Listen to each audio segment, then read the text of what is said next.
The Canadian Urban Transit Association formed a transit security task force to work on the recommendations that we're presenting today. The task force had a mandate to develop recommendations for transit agencies, our partner organizations, and all levels of government. So issues such as poverty, homelessness, substance abuse, and mental health, when left unaddressed, is impacting transit systems. We know that no single solution can address the complex issue of violence on public transit, but with that in mind, people in every city across Canada have the right to get around their community without fear for their personal safety. When it comes to customer and staff safety, we need to enhance staff visibility on transit properties for our riders and invest in safety and security and enforcement positions across Canada.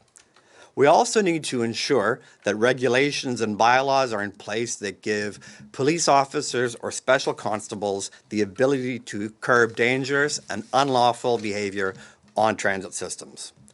We call on the Government of Canada to strengthen penalties for assault of all transit workers.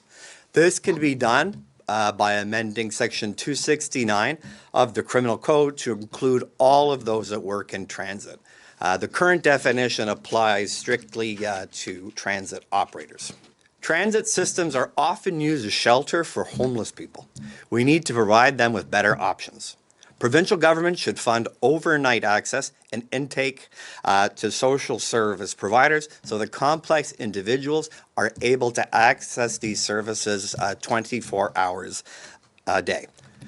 So these recommendations are national. They're not agency specific because every city, they have unique problems, but are common in that they require federal and provincial support.